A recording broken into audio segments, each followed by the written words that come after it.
was doing a Fulbright year in India studying Indian Hindustani classical music. And it was really interesting because this past year I haven't written very much Western music. I've only been studying Indian music, so I was excited to have an opportunity to write this piece for the Copland House, which was the first piece of Western music that I've written in a year.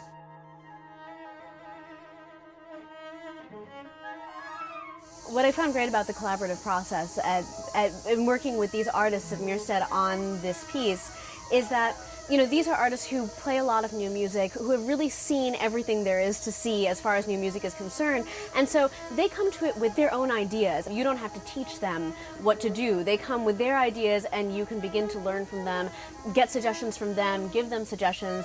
It's especially important at this kind of seminal stage to have that input from the Western side as to whether what I'm doing is working or not.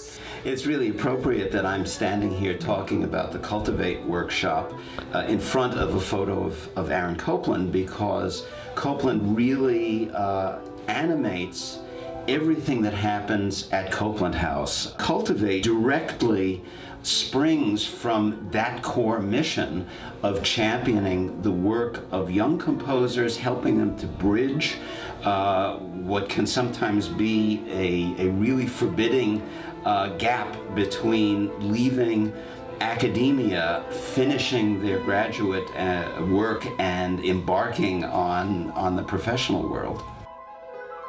At our basis is the idea of community. We had the idea of composers coming together in a community because that's something that Copland really valued, and that was his vision for what America could be. That's one of the reasons that he established ASCAP. That's one of the reasons that he helped found CRI Records. He wanted composers to be a community together. Really, that's what Cultivate is all about. It's kind of creating a community of composers, performers for this 1 week, where we focus very strongly on making the work come alive. I think one of the big pluses of being here at Merestead for me has been the rehearsal process of, you know, really being able to craft this piece and work with the performers on it.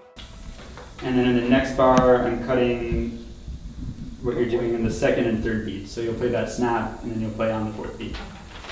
I have a question. Yes. Did you say that the clarinet was also out in measure 9? Yes. 9. Well, it's always fantastic to have lots of time to work with the performers and really have time to make some changes. And usually we're so pressed for time that we don't really get a chance to make anything but very superficial adjustments. So that's really a luxury of being in a program like this. Derek has been fantastic to work with during this program. He's, I think, a really great personality to have in charge of this kind of program. He's a good leader for discussion, but he also loves to step back and kind of let us discuss things and you know, hold forth on our own. Michael is really a visionary. He really sees things in a realistic but positive light.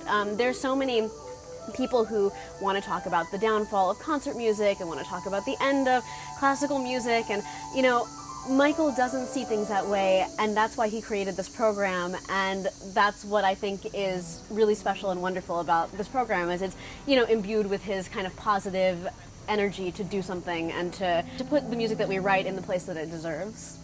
There are so few moments in life for us, for artists, where we have the chance to think about the process. And that's what this week is about. It's about working on the process. It's about making the pieces come alive throughout the week. And that's what Cultivate is really all about. It's about working together in a community to make our work the best that it can be.